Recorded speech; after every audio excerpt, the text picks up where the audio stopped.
Muchas gracias. Buenas tardes.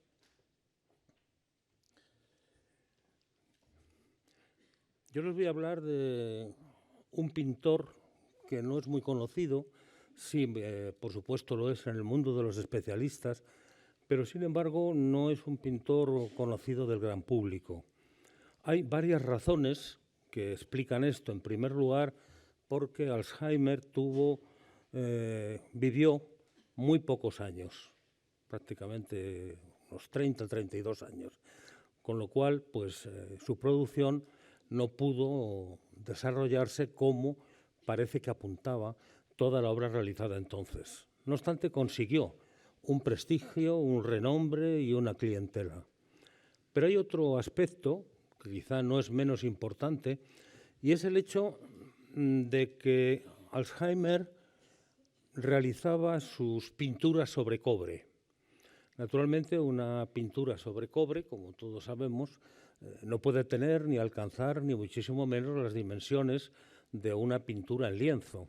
Incluso ya una pintura sobre tabla tiene sus limitaciones, por eso cuando los venecianos quieren decorar grandes superficies, su manera no es una manera muy propia para pasarse y realizarse al fresco, utilizan grandes lienzos que cosidos pueden llegar a cubrir grandes superficies.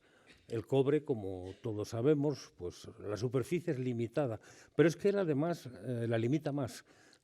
Por eso van a ver que cuando vaya poniendo imágenes de su pintura, pongo las medidas, porque va a tener un problema para nosotros, que vamos a ver vamos a aumentar muchísimo lo que son muchas veces pinturas de 10, de 15, hasta de 7 centímetros realizadas sobre cobre con óleo, lo que este artista hizo. Eso va a traer una consecuencia, y es, si él fue un artista muy valorado en su tiempo, incluso por artistas de la importancia como Rubens, al que conoció durante la estancia de Rubens en Roma, había estado en Venecia también, como estará Rubens, etc. Sin embargo, su pintura no la vamos a encontrar expuesta en los grandes museos.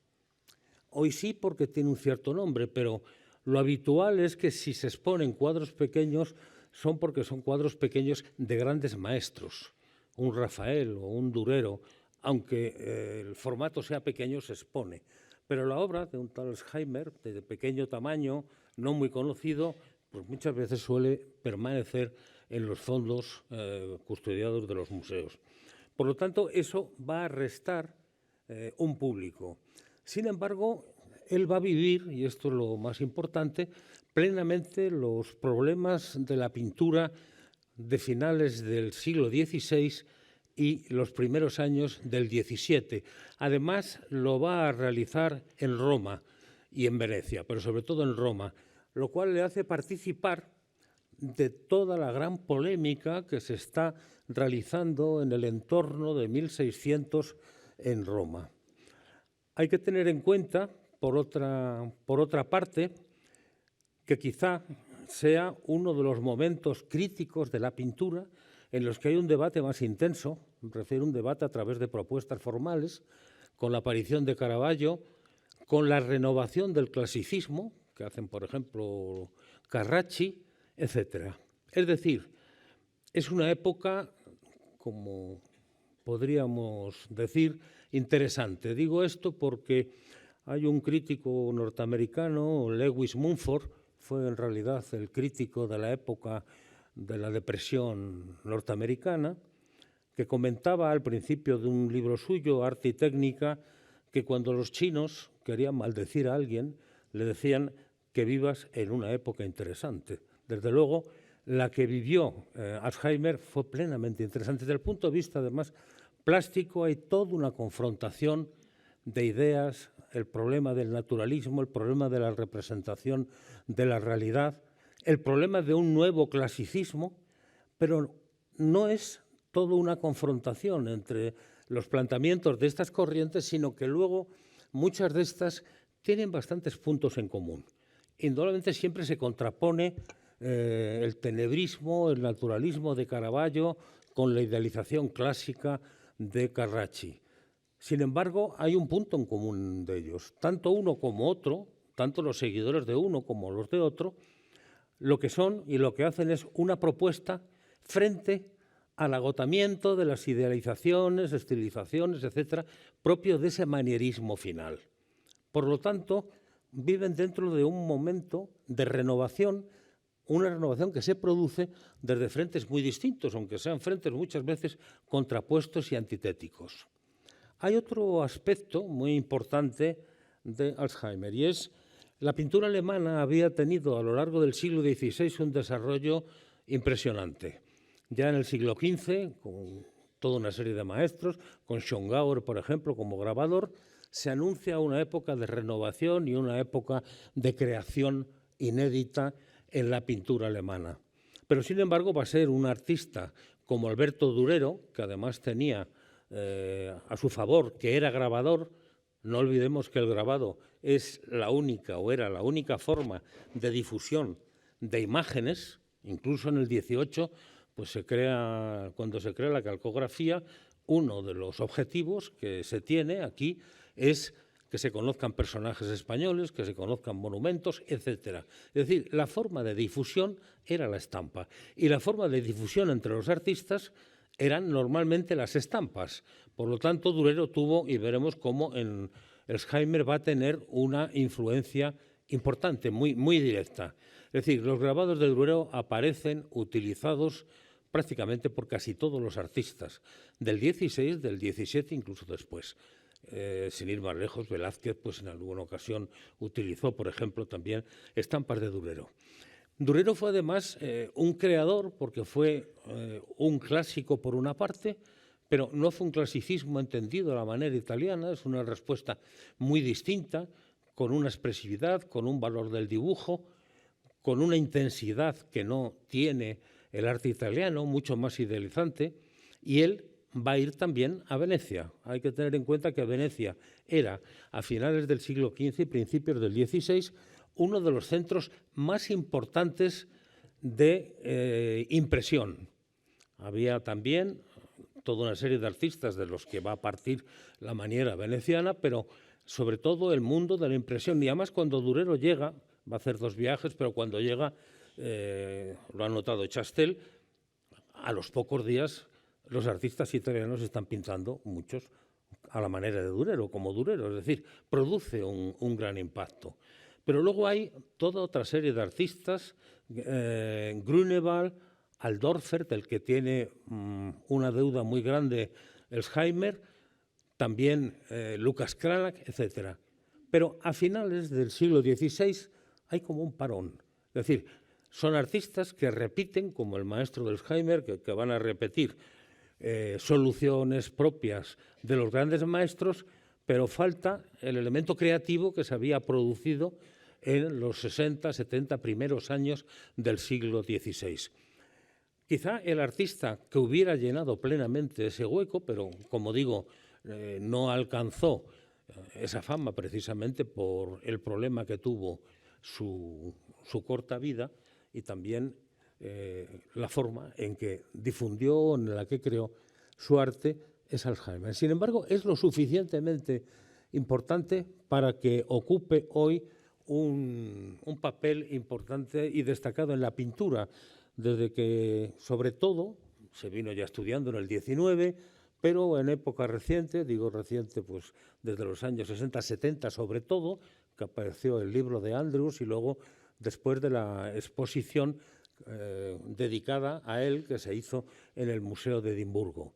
El Museo del Prado tiene una obra que la veremos luego, pudo haber tenido 2, pero solamente se conserva una, que fueron compradas en la testamentaría de Rubens, en la subasta que se hizo con la testamentaría de Rubens en Amberes, y las compró Felipe IV.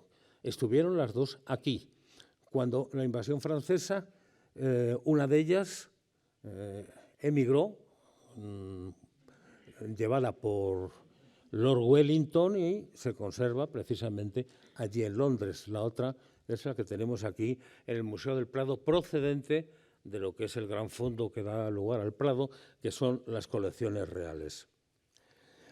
De Alzheimer tenemos varios retratos y algunos pues veremos que hecho un autorretrato hecho por él, otros por otros artistas que a través de referencias de su propio autorretrato van a plasmar.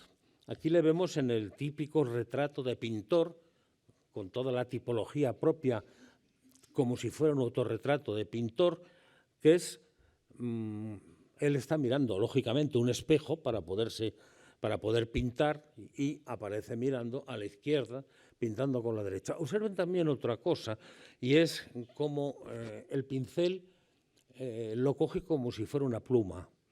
Esto es algo que está muy dentro, Velázquez también, en las Meninas, por ejemplo. Es algo que está muy en la mente de todos los pintores del XVI. La pintura quería ser un arte liberal, no un arte mecánico. Quería demostrar que era lo mismo que la poesía, ut pictura poesis, la pintura como la poesía. Y por eso coge el pincel como el escritor la pluma, es decir, una dignificación del arte de la pintura, como hará Velázquez en ese triunfo que va a ser Las Meninas. Hasta la Guerra Mundial, hasta la Segunda Guerra Mundial, se conservaba la casa del artista en Frankfurt, pero fue destruido en uno de los bombardeos, es esa que está aquí.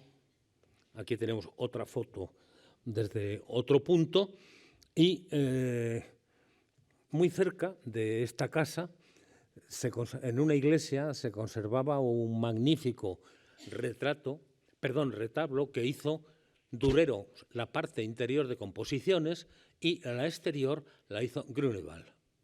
Indudablemente tuvo que verlo, y además, si no, su propio maestro con el que va a entrar a trabajar, allá a formarse, era un artista seguidor, no un creador, sino más bien un seguidor con un gran oficio, un seguidor de la pintura de Durero. Este es otro retrato hecho también porque va a aparecer también en una primera biografía que hace Sandrart. Ahí va a aparecer una biografía de Alzheimer, es decir, que muere joven, pero es muy citado ya en lo que puede ser conocido como el Vasari alemán, toda una serie de vidas de artistas en las que incluye a nuestro pintor. Desde muy joven, y aquí está también el maestro, aquí es anterior, Uffenbach va a ser el maestro en el que va a entrar a trabajar. Es un maestro local, como digo, con una manera y una técnica magnífica, excelente, pero desde el punto de vista creativo muy influido por Durero, por Grünewald y por toda esa tradición alemana. La pintura en este final de siglo la pintura alemana se movía sobre todo mediatizada por el peso imponente y el prestigio de toda esa tradición. Él entra a trabajar aquí, pero hay algo muy importante cuando entra a trabajar en este taller, algo que quizá nos pueda explicar uno de los aspectos posteriores de la obra de nuestro artista. Y es que Uffenbach tenía una gran afición por la astronomía. Era un artista muy preocupado por algo que además tuvo un gran desarrollo, una gran efervescencia a lo largo del siglo XVI, que son las investigaciones astronómicas. Y él tenía esa preocupación hasta el punto de que llega a publicar un libro sobre un calendario del Sol sobre el conjunto del mundo. Hay que tener en cuenta que nuestro pintor, Alzheimer, se forma en este taller, conoce a su maestro, pero sobre todo yo pienso que más que la influencia de Durero, que además lo tenía al lado, fue sobre todo ese conocimiento de la astronomía que luego en obras finales de nuestro pintor se va a reflejar de una forma evidente y explícita. Sin embargo, en el taller de Uffenbach va a estar poco tiempo y hay que pensar que además sobre todo se ha supuesto que sea por las recomendaciones que hace su maestro de que viaje, de que tiene que ir a Italia. Indudablemente, Italia se había convertido, y va a durar siglos hasta que se realice el gran tour obligado en el siglo XVIII o XIX, un viaje a Italia. Y además va a ir a la ciudad que pisó su maestro, en la que estuvo ese maestro que no llegó a conocer, pero que sí le atraía de una forma muy especial, que es Venecia. No tenemos ningún dato que acredite la presencia de Elsheimer en Venecia. Pasaría antes por Múnich, ahora veremos alguna obra. Pero indudablemente la influencia que va a experimentar de la pintura veneciana no pudo haberse realizado con lo que podía haber conocido en Frankfurt, sino que tuvo que ser una visión directa realizada in situ en Venecia. Antes de eso tenemos un dato que es importante, en compañía de otro pintor, en 1596, va a realizar esto que es el cartón o el dibujo preparatorio, o el dibujo para realizar una vidriera heráldica. Es lo más antiguo que conocemos de él. Es un tipo de vidriera, la vidriera heráldica, que cunde especialmente en Alemania, en Suiza también, en todo el mundo protestante. Más que la vidriera religiosa, se puede hacer un tipo de vidriera heráldica y alegórica. Esto en realidad es el cartón a escala reducida, es decir, cuando decimos cartón nos tenemos que referir al cartón escala 1:1 sobre el que van colocando los vidrios, marcando para cortarlos para hacer una vidriera. Antes de eso, para el cliente, con una serie de estudios previos, pero hace un pequeño cartón como si fuera un cuadro, que es lo que se presenta ante el cliente. Esto es eso, es decir, un cartón a escala reducida que naturalmente luego de aquí pasaría al cartón real y sería ejecutado por otro vidriero. Sobre la relación de Elsheimer con Durero tenemos un testimonio muy importante, que es este cobre. Fíjense las dimensiones, 13,5 por 9,8 centímetros. Es decir, esto, para poder comprender la pintura de este artista, lo estamos viendo completamente deformado, es decir, resulta más pictórico, resulta mucho más vaporoso que la concreción que tiene una pintura realizada en pequeño tamaño. Por eso, en las distintas imágenes que les voy a ir pasando, he puesto a un lado las dimensiones. Pues aquí pone de manifiesto cómo Elsheimer se inspira directamente en un grabado de Durero. Aquí tenemos los dos. Probablemente, dado la vuelta, los grabados los podían utilizar, los usaban de ambas maneras. Era una forma de difusión a través de las imágenes, lo cual normalmente, si añade algo de valor a la composición del grabado, no desmerece de la pintura. Es una forma normal y habitual de trabajar en el siglo XVI. Cuando se lee, por ejemplo, la testamentaría de un pintor, pues dice, y tantas estampas. Solían tener siempre una gran colección de estampas. Aquí vemos que además es bastante literal la forma de realizar y de hacer la transcripción de imagen a pintura. Pero hay que tener en cuenta que los artistas de esta época normalmente trabajaban por encargo. Y a lo mejor le decían, queremos una serie de apóstoles o de escenas de San Francisco, o una serie de representaciones, los dominicos con Santo Domingo, y claro, tiraban de ese archivo de estampas, lo mismo que los impresionistas utilizaban fotografías también en el siglo XIX, o muchos grafistas hoy utilizan, por ejemplo, también imágenes, hasta imágenes publicadas. Va a estar, antes de pasar por Venecia, pasa por Múnich. Ahí, de ese momento, parece ser que hace este pequeño cobre, de casi 20 por 26 centímetros, que representa, y conviene que nos fijemos porque es una obra de juventud, pero que apunta a algo que tendremos que ver después, el desenlace en el momento final. Es el sueño de Jacob. Jacob, el momento que tiene un sueño, que aquí vemos, sueña que hay una escalera que sube al cielo, por el que suben y bajan ángeles. Y esto tiene una relación también con todo el origen de María, Cristo, etc. Tendrá un desarrollo importante, pero aquí vamos a ver ya algo que se apunta, y es una figura que, sin embargo, está situada en un escenario en el que casi el protagonista es el paisaje, al menos trazando la diagonal la parte superior derecha, y con un estilo un poco impreciso. Cuidado, nos parece mucho más suelto y mucho más diluido por la ampliación de la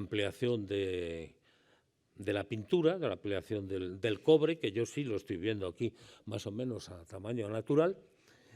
Y es un estilo, diríamos, de tránsito, es un estilo impersonal.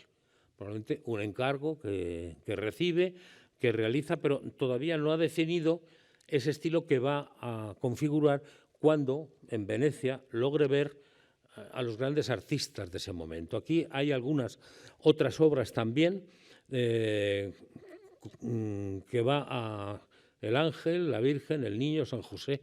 Es decir, es un tema pues que por una fecha muy próxima había realizado también Leonardo en la Virgen de las Rocas. Y hay una coincidencia, la coincidencia del escenario con las rocas y ese paisaje al fondo, que aquí veremos que tiene también su importancia. Lo que sí llama la atención es que es un pintor que desde las primeras obras se siente fascinado por el color. Naturalmente, toda pintura que hace al óleo tiene color y tiene dibujo. Lo que pasa es que la balanza se inclina para unos por la primacía del dibujo, puede ser Durero, puede ser Miguel Ángel, sobre el color, y para otros, en cambio, predomina el color sobre el dibujo, Tiziano, Tintoretto, Veronés, que va a dar lugar a dos manieras, a dos estilos.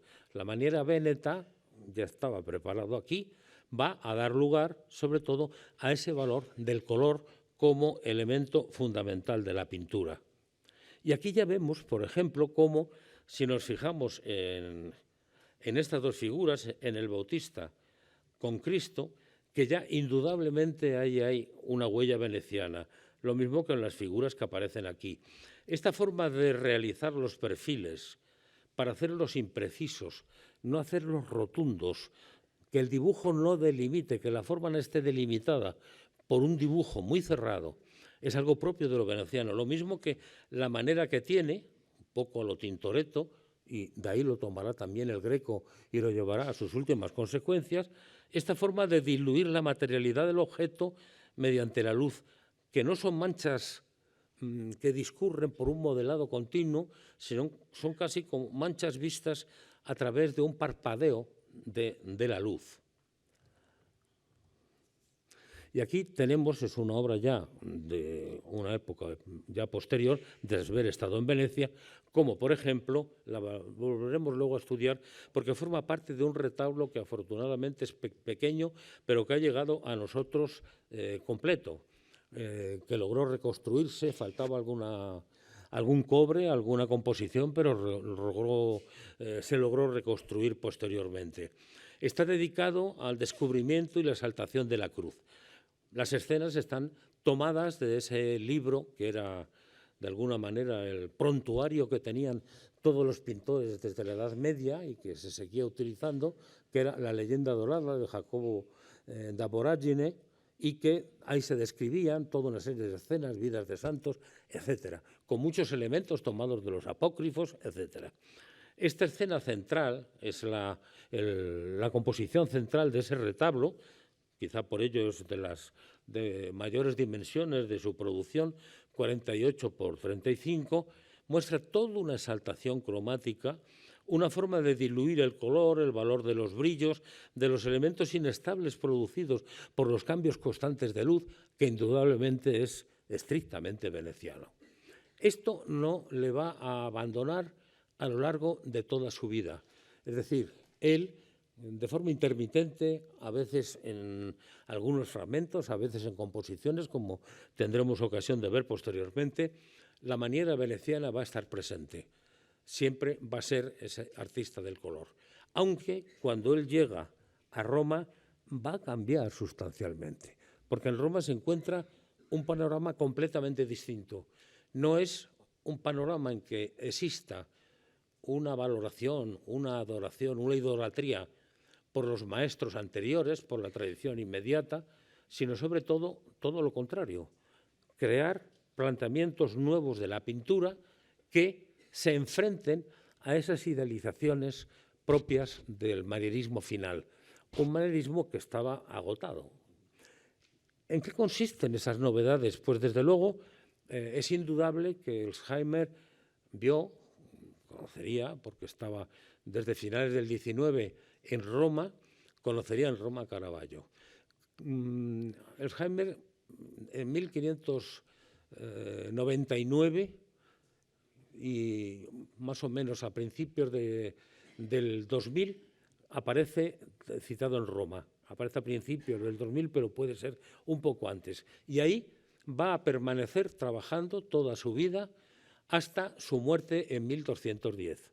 Es decir, se empapa de ese ambiente romano, esa crisis del manierismo que se había producido y de los modelos clásicos que se había producido con la aparición de Caravaggio desde que hace sus obras en San Luigi de Franceschi en Roma, y cuando aparece en la pintura de Caravaggio dos aspectos fundamentales. Por una parte, el nuevo valor que se concede a la luz. El tenebrismo, la luz ilumina los objetos, deja en penumbra o oscuras el resto, ilumina una parte, le da un mayor realismo a ese objeto, y por otra parte, esos objetos, en lugar de elementos idealizados, aparecen como elementos reales. Velázquez, por ejemplo, en sus primeras obras, pensemos aquí en el Museo del Prado, pensemos la Adoración de los Reyes, son personajes retratados.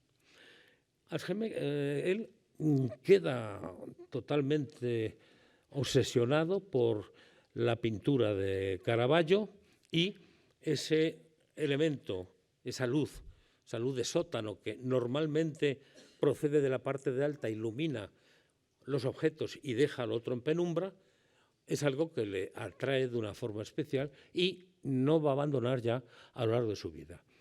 Por otra parte, hay un aspecto con el que se va a encontrar, y es que junto con ese tenebrismo, esa luz ilumina de una forma precisa, concreta, puntual los objetos. Los objetos son como retratos. Va a retratar los objetos, va a retratar figuras. Los modelos son reales. Comparemos esto con el Greco, por ejemplo, que son obras casi coetáneas de las últimas del Greco. En el Greco hay una idealización de los modelos, precisamente para espiritualizarlos. Y la luz lo que hace precisamente es diluir la materialidad de las figuras. Aquí, en cambio, lo que hace es concretarla.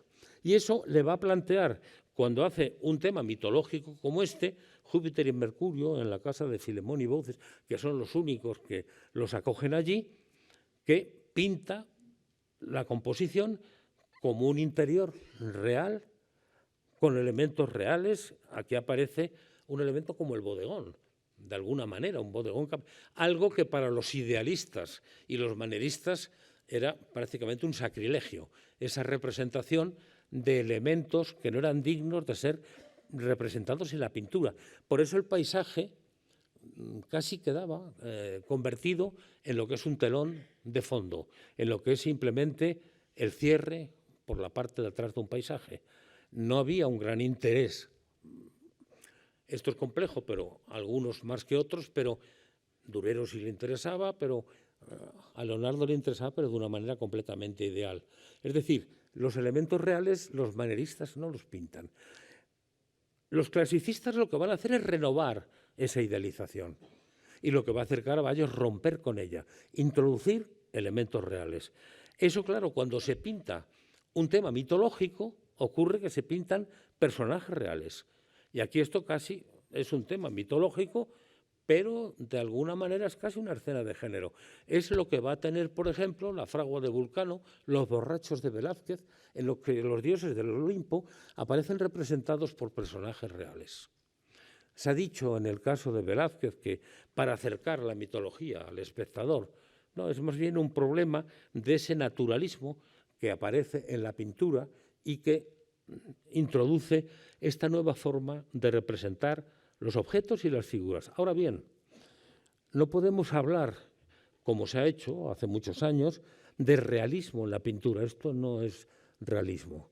Es decir, esto representa objetos reales, representa figuras reales, pero la composición es completamente irreal, es completamente pictórica.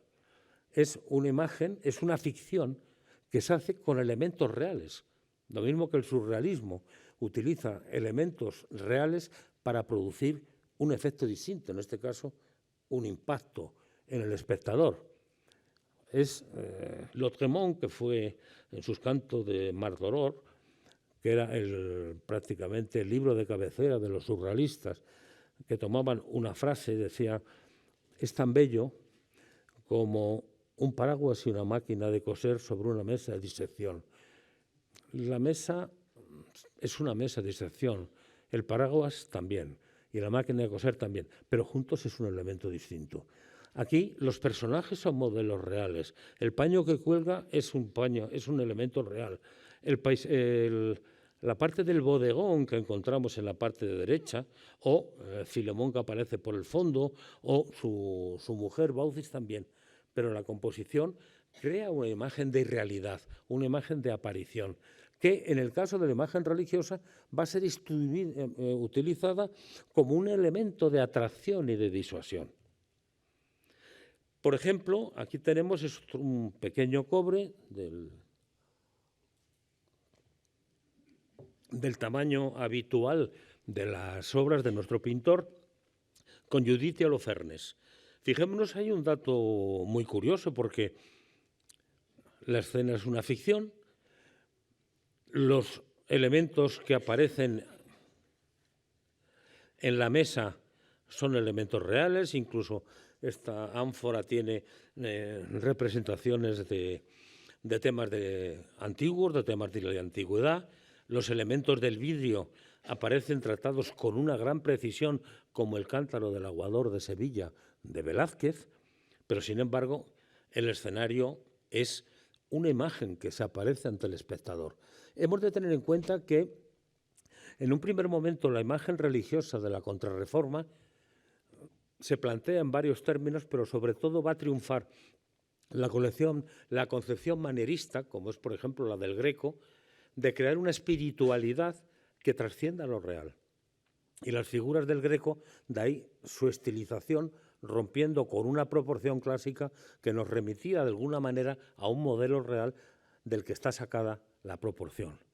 También rompía con elementos reales, eran figuras idealizadas, eran estereotipos, arquetipos, para conmover al fiel, para presentarle lo sagrado como algo puramente espiritual e inalcanzable. Pero, sin embargo, al servicio de la imagen religiosa se va a poner también el nuevo naturalismo, la presencia de lo real, la representación de figuras de santos como personajes reales, la representación, por ejemplo, que va a haber en la pintura española, la Virgen Niña, y que aparece en las de Murillo, por ejemplo, una Virgen morena que refleja un personaje plenamente popular. Es decir, los personajes religiosos son personajes que pueden ser imitados por el público, por el espectador.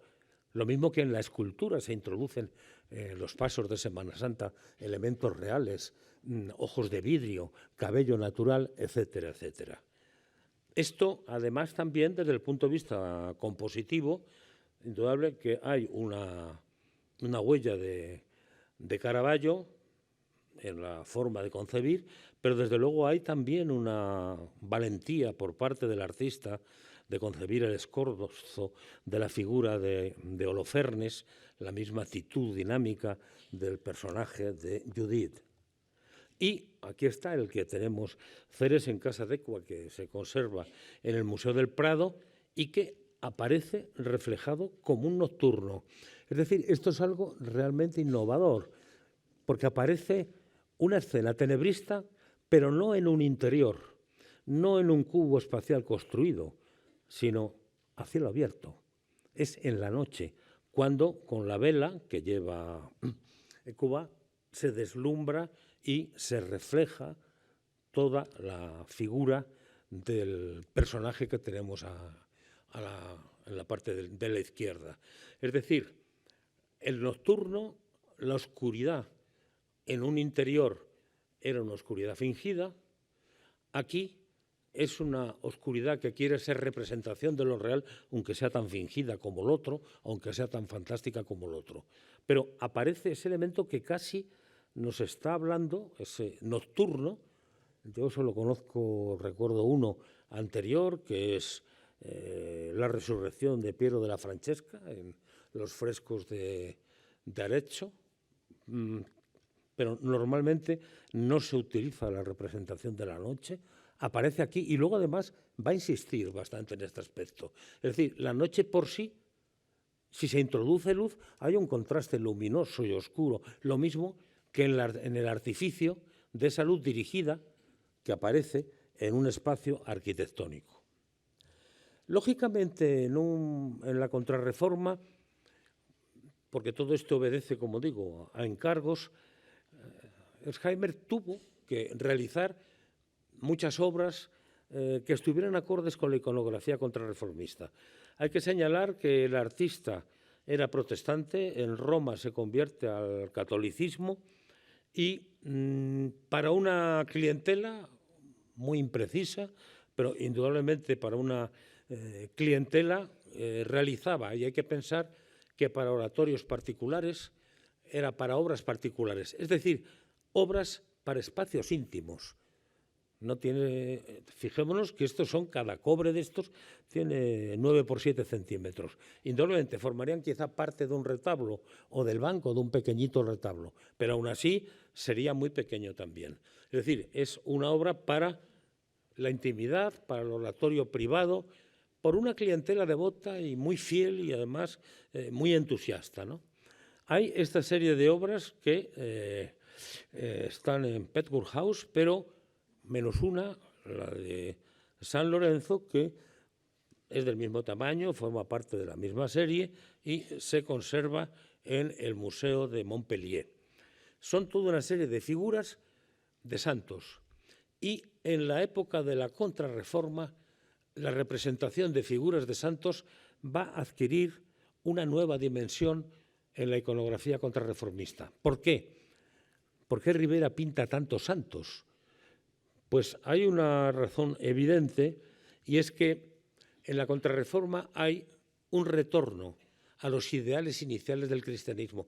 Siempre que hay la crisis de un proyecto o la crisis de un ideario y se produce una revolución o se produce una reacción, se acude a los orígenes. Es el valor de los orígenes, la pureza que se tenía en los orígenes, el cristianismo que se había perdido, que dio lugar a la Reforma y que ahora la Contrarreforma intenta recuperar.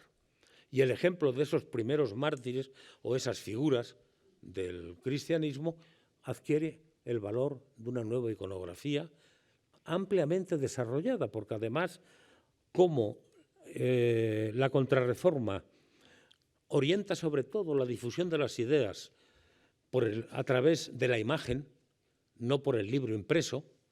El libro impreso, sobre todo, la forma más bien de los protestantes, la lectura de la Biblia. Aquí, sin embargo, es la imagen con un elemento que se nos ha perdido, pero que era fundamental y que guiaba, entre comillas, la lectura de la imagen, que era la palabra del predicador. Quizá eso nos explica un poco, quizá, porque son más lectores en el mundo protestante y menos en el mundo católico. Quizá porque es una práctica que surge en familia, que se lee la Biblia en familia, cosa que aquí se iba a misa en familia y el predicador te explicaba a través de la imagen.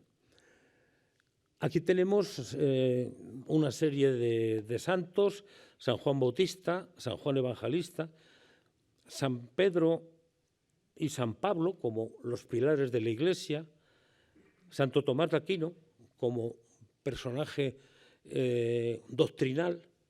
Luego unas dos composiciones que veremos también, que es Tobías y el Ángel, y dos en paralelo, que es la figura de la Virgen con Santana, y una menos frecuente, que es el Niño Jesús con San José.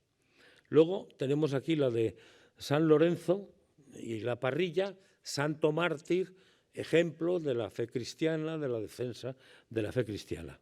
Llamo la atención sobre un aspecto, y es que son obras de pequeño formato, pero tienen la dimensión de una pintura monumental.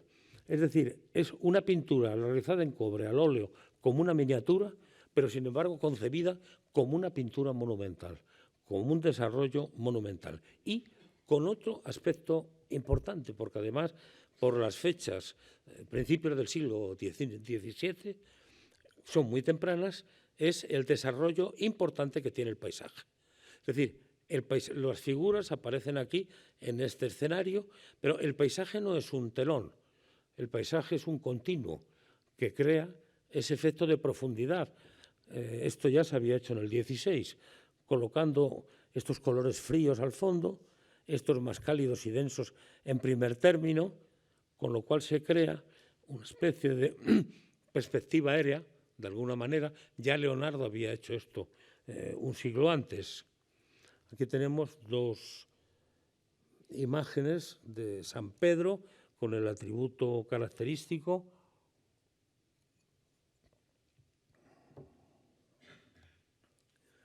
Y también, ya en grande, no es la pequeña que hemos visto ahí, una representación que con bastante frecuencia va a hacer.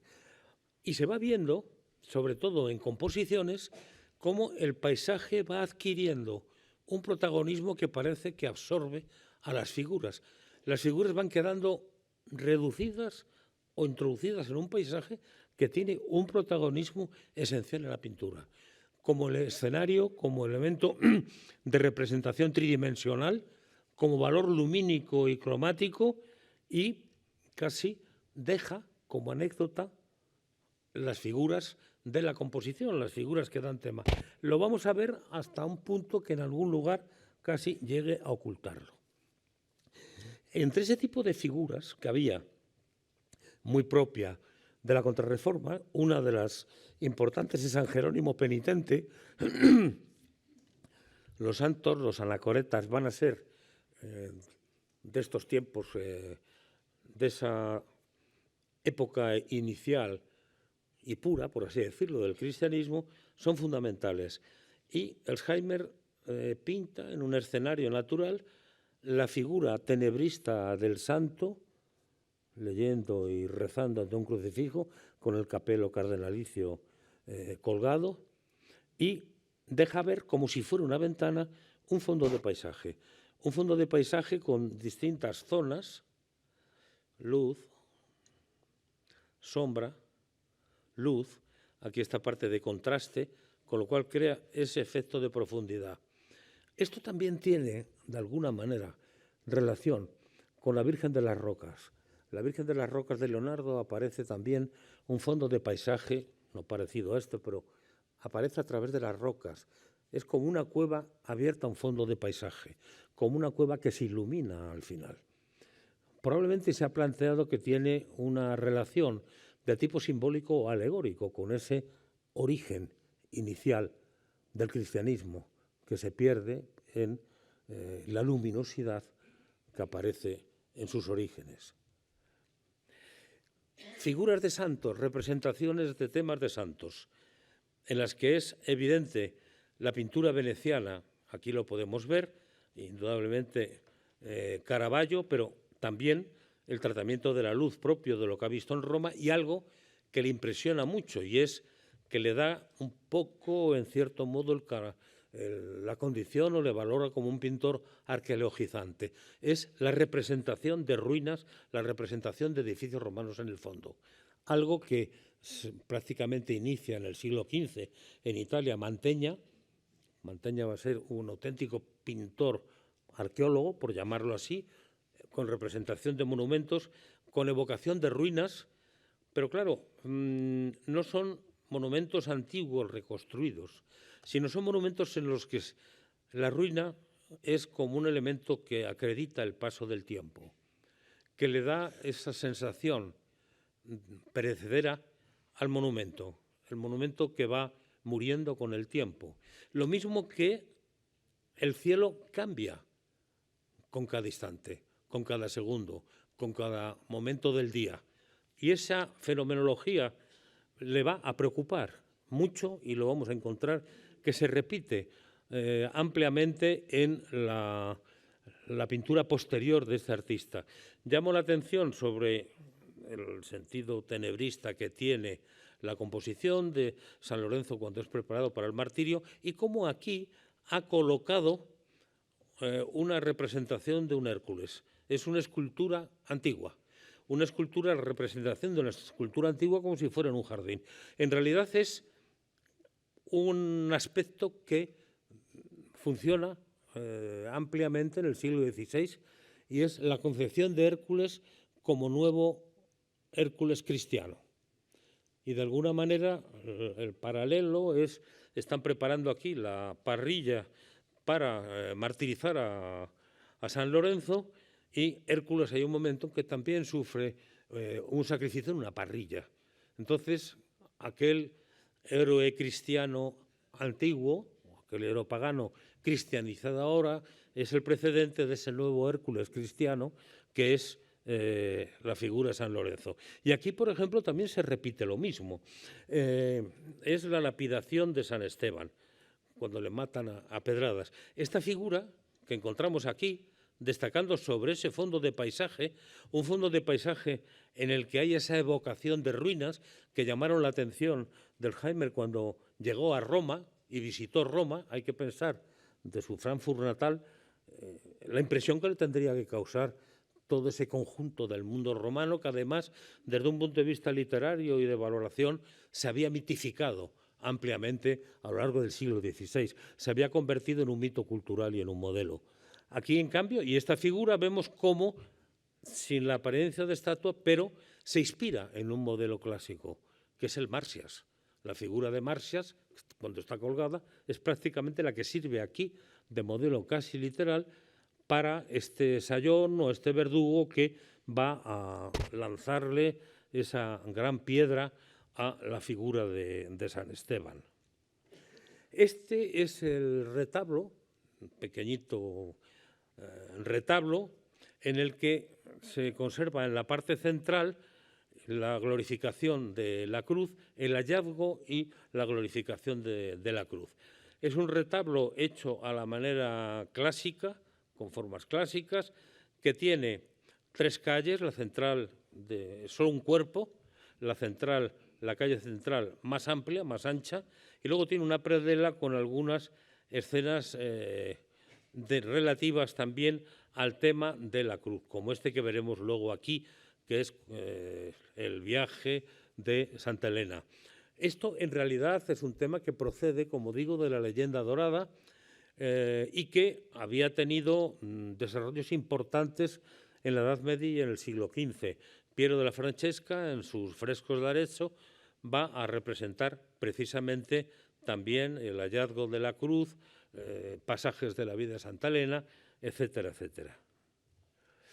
Esta es la imagen central a la que hacía referencia antes, sobre todo esa forma vaporosa de acometer las figuras. Y también hay algo que llama la atención porque es muy veneciano, y es la forma en que los plegados, las dobleces de ropas o incluso del cuerpo,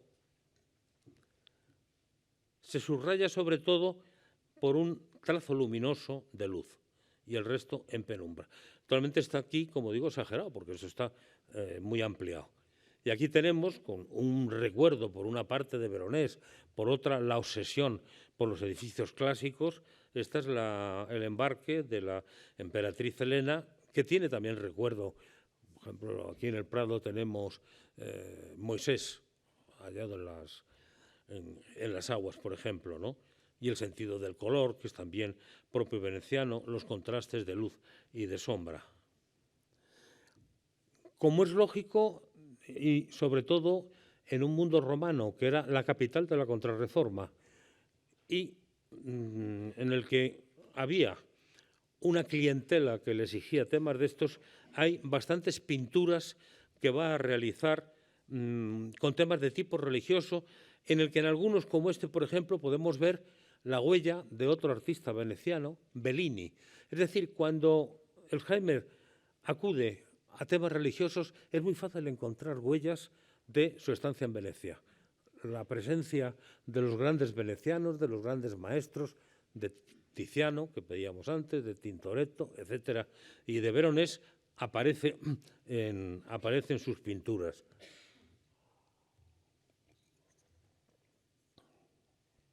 O aquí, que también vemos, por ejemplo, los modelos que realiza, siguiendo muy de cerca, indudablemente, figuras, representaciones de Tintoretto o de Veronés. Y fijémonos la degollación del Bautista, que es prácticamente una sinfonía en nocturno, tal como la contemplamos, con ese fondo completamente oscuro, en penumbra. Esto convierte de alguna manera la pintura de Elsheimer, que ese fondo oscuro se convierte en un color predominante del cuadro, el valor del negro como cuadro, en contraste con los colores que aparecen iluminados. Y va a realizar toda una serie de pinturas con temas religiosos, por ejemplo, San Pablo en Malta, luego veremos otra del incendio de Troya, el diluvio, en los que cada vez más se va haciendo evidente esa absorción por parte del paisaje de las composiciones. Esto es algo que es posible que lo haya visto en obras de Teniers, que tuvo que conocer y además vería, y también a través de grabados, esta forma de componer, reduciendo la imagen y llamando la atención sobre todo sobre el paisaje, pero un paisaje inestable, en lo que le preocupa sobre todo los elementos fenomenológicos, como el estado de las nubes. No son cielos idealizados en tranquilidad, sino que son sobre todo representaciones, en algún caso como el incendio de Troya, en que aparece el incendio como un tema principal.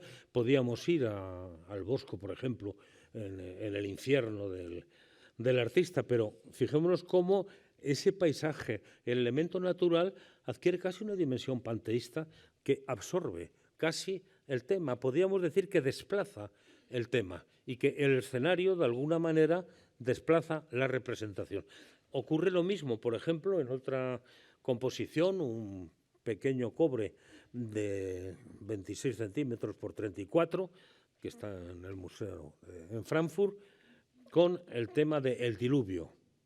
El tema del diluvio, en el que vuelve a acudir otra vez a modelos venecianos, pero sin embargo utiliza este nocturno que podría haberlo situado perfectamente en una luz de día, pero acude a eso, acude a reflejar aquí esta penumbra casi de la noche o de un atardecer. Es decir, es una forma de ver la naturaleza en otro de los estados por los que atraviesa a lo largo del día. Y fijémonos aquí en esto, que indudablemente la figura de San Cristóbal, que más tiene un desarrollo enorme desde la Edad Media, el siglo XVI y XVII. Nosotros estamos acostumbrados, bueno, San Cristóbal era un personaje de grandes dimensiones, inmenso, que se ganaba la vida pasando a hombros por un río a las personas, y hay un momento que lleva un niño que pesa tanto que no puede con él, que era el niño Jesús. En las catedrales españolas estamos acostumbrados a ver esos grandes San Cristóbalones, como se les llama, que suelen estar en una pared de grandes dimensiones. ¿Por qué de esas dimensiones? No solo porque él fuera un personaje muy corpulento, sino también por una razón devocional. En el siglo XVI, en el XVII, existía una devoción de que quien rezase una oración a San Cristóbal no moría en pecado mortal. Algo que se pasaba desde la puerta, se rezaba y se continuaba el camino. Es la razón de esa gran dimensión que los hacía visibles desde casi todos los sitios. Aquí el modelo indudablemente recuerda mucho los de Tintoretto, es también un elemento tenebrista al aire libre, y fijémonos que ese sentido de la luz, esa luna que tapan casi las nubes, que de alguna manera estos nocturnos son ya, o casi parece una sensibilidad romántica, van la letra, o prerromántica, algo que en Alemania tendrá un desarrollo importantísimo. Pero esa sensación de la naturaleza, esa forma de sentir la naturaleza como elemento que produce un impacto en nosotros, indudablemente es una aportación y una novedad de este pintor. Y tenemos un cuadro extrañísimo, pero que indudablemente tuvo que ser encargado por algún personaje de la Roma de su tiempo, porque se inspira, y creo que es una representación única, se inspira en un pasaje, una descripción, aunque de ello ya hay en textos de la antigüedad, incluso Alberti lo recoge, en un pasaje de una novela pintoresca que es El Guzmán de Alfarache, de Mateo Alemán, y representa el momento en el que Marte está celoso de ese dios de la satisfacción, del contento, de la satisfacción, gusto, contento a todo el mundo, y mande a Mercurio para que sea desplazado por otro que sea todo lo contrario.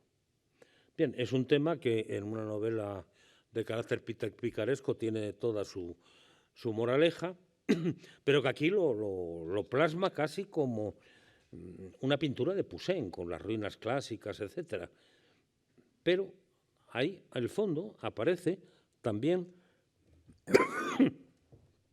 en contraste con el tema, aparece como un desarrollo de esa naturaleza tupida y densa, que es la forma en que él va incorporando este tema del paisaje, que va a culminar en algunas de sus obras finales. En temas mitológicos se va a producir exactamente el mismo problema. Es decir, Apolo y Coronis aparece también esa representación indudablemente inspirada en Veronés, Venus, Adonis, etc. Pero observemos el paisaje, la luz en el que destaca sobre todo esa esas nubes, porque comentaba al principio de la conferencia cómo en el taller de su maestro pudo adquirir esa afición por los temas astronómicos, por la ciencia de esa época, que en la época de él, con las investigaciones de Kepler, con Galileo, había tenido un desarrollo importantísimo y había sido un auténtico impacto. No es cuestión aquí de comentarlo, es sabido de todos, pero indudablemente produjo una conmoción y una manera muy diferente de comprender, de concebir el mundo. Fijémonos en este cuadro. Es un cobre pequeñito, es tardío, de 1722, que lo conocemos como aurora o la aurora, porque representa el momento de un amanecer que contrasta con este paisaje que vemos aquí. Pero el cuadro no comenzó siendo un paisaje puro, sino que siempre aparece un tema. Lo que pasa es que el tema se va reduciendo y se reduce tanto que él hace un paisaje puro eliminando, y ahí vemos lo que había sido una composición, aquí en una deformación de la diapositiva lo vemos, que era la huida de Acis y Galatea de Polifemo, el gigante con un solo ojo que los va persiguiendo. Al final esto casi lo elimina y crea este tipo de paisajes, casi un paisaje puro, muy propio ya del siglo XVII y que además es un preludio de una de las obras finales, de las más conocidas, la más importante y la más sobresaliente del pintor. Él había representado la huida a Egipto de esta manera, al aire libre, con fondo de paisaje siempre realmente importante, pero hay una obra, este es un cobre muy pequeño, de 10 centímetros por 7,5, y en otra representación de la huida a Egipto encontramos la culminación de este efecto del paisaje. Es un nocturno, desarrolla la huida a Egipto por la noche. Hay 3 puntos de luz, la luna que crea un cuarto al reflejarse en el agua, la figura de San José, la Virgen y el Niño con el pollino, que se ilumina por una antorcha que tiene San José. Y aquí están los pastores en otro foco de luz que también tiene su reflejo. Son 3 focos de luz, pero sin embargo nos muestra, es como un tenebrismo al aire libre, pero sin embargo nos muestra un paisaje que tiene aspectos realmente importantes, porque fijémonos aquí esta representación luminosa, que es la Vía Láctea, y aquí representa bastante puntualmente la Osa Mayor. Es una representación puntual, astronómica, que está en relación con el momento. Ahora, esto aparece, como decía al principio, como es propio de los pintores de este momento, con una representación puntual de los objetos, pero con un elemento que trasciende los objetos. Y aquí encontramos, de nuevo, esto es la escala o el sueño de Jacob. Es decir, que de alguna manera rememora, porque también esto tiene, todo no es cuestión de desarrollarlo aquí, pero hay toda una referencia sobre la pureza de la Virgen, etcétera, etcétera, la descendencia, la procedencia de la Virgen, etcétera, y que lo coloca utilizando un elemento real que es la Vía Láctea. O también luego introduce estos elementos que son precisos y concretos. Y por otra parte, quizá una imagen completamente romántica del paisaje. ¿Cómo se produce esto? ¿Por qué pinta esto? Indudablemente es imposible que conociera obras científicas de los astrónomos de su tiempo. Indudablemente estuvo con su maestro en Frankfurt, con el que pudo aprender de esto. Pudo hablar, pudo conocer a científicos. Pero hay otro elemento que a mí me gusta dejarlo en suspenso, y es que con cierta frecuencia en la historia de la pintura se producen muchas veces premoniciones. Por ejemplo, en el juicio final, Miguel Ángel pinta la figura de Cristo juez en el centro como un gran sol y todas las figuras girando en torno al sol, que es una premonición de la idea del heliocentrismo rodeado de todos los astros. Y, por ejemplo, Picasso, cuando realiza el cubismo, esa ruptura con la visión desde un punto tradicional, con la congelación de la visión como aquí, de un instante, en que se congela la acción y el tiempo, y rompe con esa perspectiva, introduce varias perspectivas simultáneas, introduce una noción de tiempo y una nueva dimensión, se ha puesto en relación también con la teoría de la relatividad. Es decir, son elementos ambientales. Hay un historiador español que habló de alergias artísticas. Es decir, son elementos intuitivos.